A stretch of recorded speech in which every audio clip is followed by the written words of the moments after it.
Hello! I'm super tired. I just woke up. I have coffee in hand, so we're ready to do this. I was looking at this tag the other day and I was thinking about doing it, and then I was so excited because Beatrice from Books Overlooks just tagged me, literally not even 24 hours ago, to do this tag, but I'm really excited to do it. She is wonderful. I've been subscribed to her for a few years now, so definitely go ahead and check her out if you haven't already. Let us get into the coffee book tag. So the first question is black coffee. Name a series that's tough to get into but has some hardcore fans. I hope you'll forgive me. For the first question, I do not have an answer. I'm drinking black coffee, if that helps. My issue is I find it tough to get into series. I'm a person that reads a lot of standalones, and if I read an entire series, that's a huge deal for me. So series for myself are tough to get into, so it's hard for me to pick one that people read that's tough to get into but has a cult following, because I haven't experienced many myself.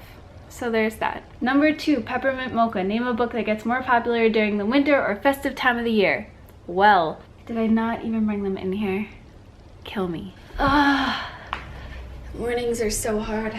Dash and Lily's Book of Dares and Let It Snow by Maureen Johnson, Lauren Miracle, and John Green are 2 books that I read every single year during this time. This one's by Rachel Kahn and David Levithan. I didn't say that before. They're just both so good. They're heartwarming and light and beautiful. I love them. Hot chocolate. What is your favorite children's book? My favorite children's book is A Wrinkle in Time by Madeline L'Engle. It's just so incredible and it has such a great message, and I love the journey that it takes you on. I only read this like 1.5 to 2 years ago, and I just revisited it a couple of times since then, and I think about it constantly. It's wonderful. This middle grade book, When You Reach Me by Rebecca Steed, it alludes to A Wrinkle in Time very often, and it is another one of my absolute favorite children's books, and I think it's just funny that it alludes to this one, and I love it so much. It's also just beautifully written and it has some great characters. Double Shot of Espresso. Name a book that kept you on the edge of your seat from start to finish. I've been seeing a lot of people recently unboxing the quarterly box with Beth Revis as the curator, and I just want to let you know that A World Without You was genuinely really amazing, and I did a review right after I finished it, and when I finished it, it was about midnight.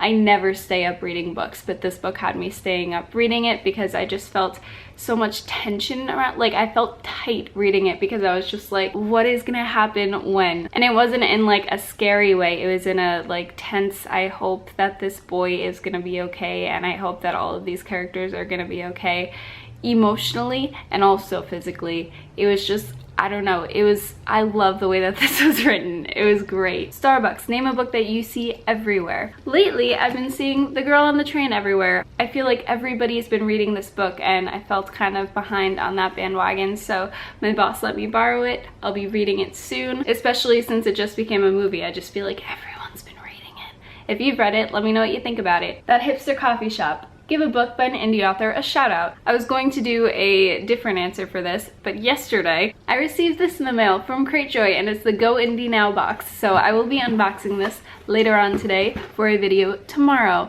So tomorrow I'm gonna feature all of the indie authors. So be prepared for that. I'm excited to open it.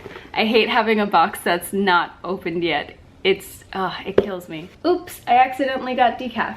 Name a book you were expecting more from. For this one, I'm gonna go with Every Exquisite Thing by Matthew Quick, which is his newest release. It was a young adult book about this book with a cult following, and this one girl absolutely loved it. She met a boy and he absolutely loved it too, but he took it in a different way, and it was a really interesting premise, but I personally just didn't enjoy it at all. I still consider him a total favorite author. I love all of his other books. This one just totally felt strange to me for some reason. I didn't enjoy it. The Perfect Blend. Name a book or series that was both bitter and sweet, but ultimately satisfying. For this one, I didn't know if bitter necessarily meant like bad moments, like plot-wise or character development-wise, or emotionally bitter. So I went with emotionally bitter and emotionally like sweet moments. The Kite Runner by Colette Husini. I have a review of this one as well as A World Without You. I'll put them both down below, but this was such a fantastic book, and a ton of bitter moments in here where they were just like cringy moments, and you just felt so incredibly bad